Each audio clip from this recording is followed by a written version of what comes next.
10th class का हम लोग पढ़ लिए थे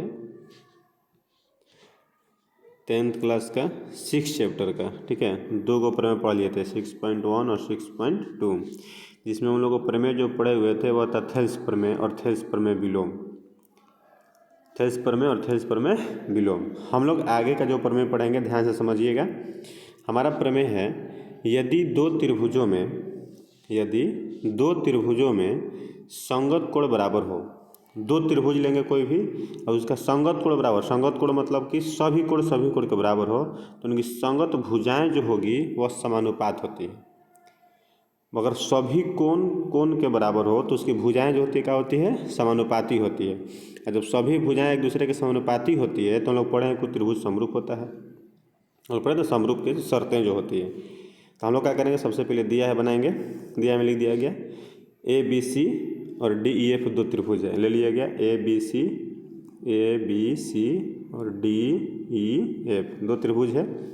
अब ये दोनों त्रिभुज में सभी कोण के बराबर दिया हुआ है, तो A बराबर D, B बराबर E, C बराबर F।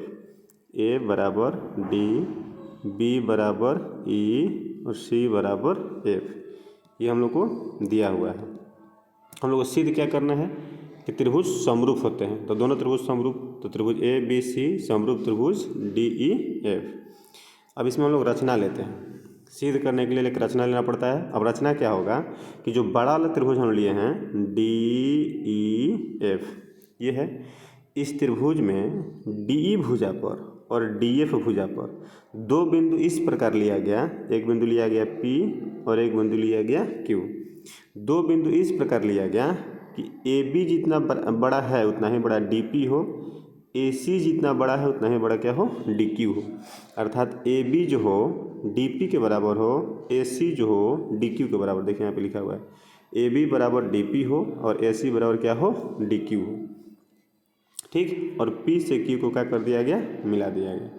बस याद रखिएगा, हम लोग क्या किए कि दो त्रिभुज लिया गया, फिर से दिया में दो त्रिभुज लिया गया जिसमें दिया हुआ कि सभी कोण के क्या है, बराबर है। सिद्ध करना है कि दोनों त्रिभुज आपस में क्या होगा, समरूप होगा। बड़ा वाला त्रिभुज में हम लोग दो बिंदु ऐसा लिया P और Q इस प्रकार लिया गया कि इस भुजा का और इस भुजा आपस में बराबर, AC और DQ आपस में भी क्या होना चाहिए, बराबर। ये हमारा रचना में हो गया। जैसे हम लोग रचना में ले लिए, अब इसके बाद हम लोग चलते हैं प्रमाण। अब यहाँ पे प्रमाण में जब हम लोग चलेंगे तो हम लोग यहाँ पे देखते हैं कि दो त्रिभुज दिखाई दे रहा है, एक त्रिभुज ABC और एक त्रिभुज DPQ। जब इस दोनों त्रिभुज में चलेंगे तो देखो सर्वांगसम करने के लिए हम लोग को तीन चीज़ चाहिए होता है। तो सर्वांगसम कैसे होगा, तो AB और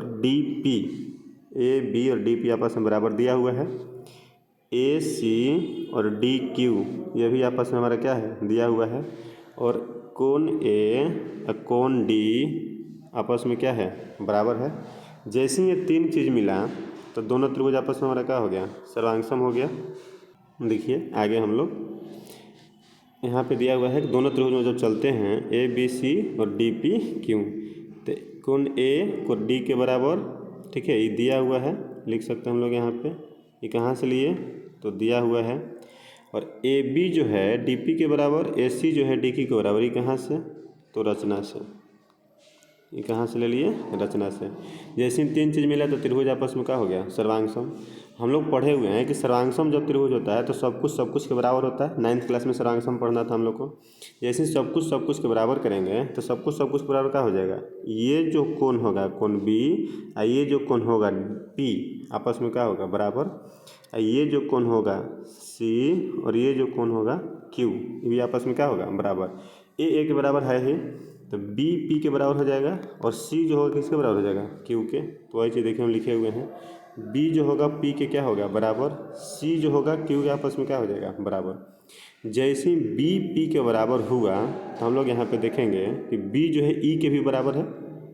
B P के बराबर हम लोग किए, सिद्ध किए, और B जो है पहले से E के बराबर दिया हुआ है। यहाँ पे देखिए B E के आपस में क्या है, बराबर। तो हम लोग यहाँ पे देखिए लिखे हुए हैं, ध्यान दीजिएगा, हम लोग यहाँ पे लिखे हुए हैं कि B जो है E के आपस में क्या है, बराबर दिया हुआ है। जब B और B एक पक्ष बराबर हुआ तो ये दूसरा पक्ष अपने आप क्या हो जाएगा बराबर। तो कोण पी या ई आपस में क्या हो गया बराबर। अब यहाँ फिगर में देखिए, जैसे ही पी और ई आपस में बराबर हुआ, अब देखिए पी और ई कहाँ है, पी और ई, ठीक है। पी और पतला कर देते हैं इसको,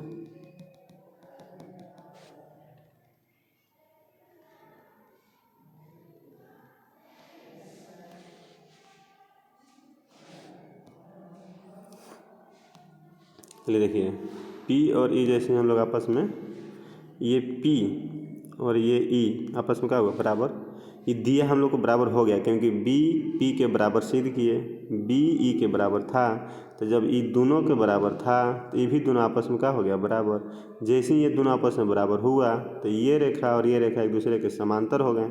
जैसे ही समांतर हो गए तो यहाँ पे संगत कोण बराबर हो गया। जब संगत कोण बराबर हो गया तो दोनों भुजा आपस में क्या हो गया समांतर, ठीक। तो जैसे ये समांतर हुए तो हम लोग एक चीज़ पढ़े थेल्स प्रमेय में कि जब किसी भी एक त्रिभुज में, ठीक है, किसी भी एक त्रिभुज में, ये त्रिभुज हमारा था DEF, किसी एक त्रिभुज में एक भुजा के समांतर एक रेखा खींचा जाए, एक भुजा के समांतर एक रेखा खींचा जाए तो वह समान अनुपात में बांटता है। वो क्या करता है, समान अनुपात में बांटता है। ये थेल्स प्रमेय लागू हो गया क्योंकि एक त्रिभुज में एक भुजा के समांतर को एक रेखा खींचेंगे तो वह रेखा जो समान अनुपात में बढ़ता है। हम पीछे के वीडियो जो थेल्स प्रमेय सिद्ध करा है वहाँ पे जाके देख लीजिएगा। तो हम यहाँ पे आगे क्या किए हैं कि थेल्स प्रमेय के अनुसार हमारा क्या हो गया, समान अनुपात में बढ़ गया। समान अनुपात किससे बढ़ता, यहाँ पे DP और बटा P लिख सकते हैं। और एक हम बता देंगे बाद में कि जब DP बटा PE तो उसमें ऐड कर देंगे तो DP बटा में DE भी लिख सकते हैं, ठीक है। अब यहाँ पे DQ बटा में QF तो हम लिख सकते हैं DQ बटा में DF, ठीक है। तो यहाँ पे लिख दिया हम, देखिए लिख दिया यहाँ पे DP बटा में DE और DQ और बटा में क्या हो गया DF। जैसे ये लिखे हैं देखिए DP जो है किसके बराबर है, AB के बराबर है। DP जो है किसके बराबर है, AB के बराबर है। और DQ जो बराबर है किसके बराबर है, AC के बराबर है। देखिए यहाँ पे DQ जो है किसके बराबर है, AC के बराबर है। तो दो चीज़ हमारा इतना पे मिल गया, AB बट्टा में DE, AC बट्टा में DF। जब इसी प्रकार जो हमारा इस तरीके से त्रिभुज है तो इसमें ऐसे समांतर रेखा खींचा गया और हम लोग इसी त्रिभुज में हम लोग ऐसे समांतर रेखा खींचेंगे तो जैसे ही खींचेंगे तो हमारा ये भुजा और ये भुजा ही मिल जाएगा। तो इसी प्रकार हम लिख करके तीनों भुजा को हम लिख देते हैं कि AB बट्टा में DE, फिर है AC बट्टा में DF हो जाएगा, फिर उसके बाद में BC बट्टा में क्या हो जाएगा EF। जैसे ये तीनों समान अनुपात में मिला तो त्रिभुज आपस में क्या हो गया समरूप। हम लोग को सीधे ही करना था कि समान अनुपात में विभाजित करता है, ठीक है। जब समान अनुपात में भुजा होगा तो त्रिभुज हमारा समरूप होगा। समान अनुपात में बटेगा तो त्रिभुज हमारा कैसा होगा, समरूप होगा। तो याद रखिएगा जब समान अनुपात में बटेगा तो त्रिभुज हमारा कैसा होगा, समरूप त्रिभुज होगा। इसको और अच्छा तरीके से समझना है तो शॉर्टकट में समझिए। दो त्रिभुज ले लिए हम लोग, एक त्रिभुज और एक त्रिभुज, शॉर्ट में समझिए। इसमें हमारा ये कोण के बराबर था, ये कोण के बराबर था, ये कोण के बराबर दिया हुआ है। हम लोग क्या किए, सिद्ध करना है कि दोनों त्रिभुज आपस में क्या होगा, समरूप होगा, ठीक है। दिया हुआ इतना चीज़ हम लोग क्या किए कि एक रचना लिए। रचना इस प्रकार लिए कि जितना बड़ा ये है उतना ही बड़ा यहाँ तक नाप के एक बिंदु ले लिए, जितना बड़ा ये था उतना ही बड़ा नाप के इधर बिंदु ले लिए और फिर दोनों को मिला दिया गया, ठीक।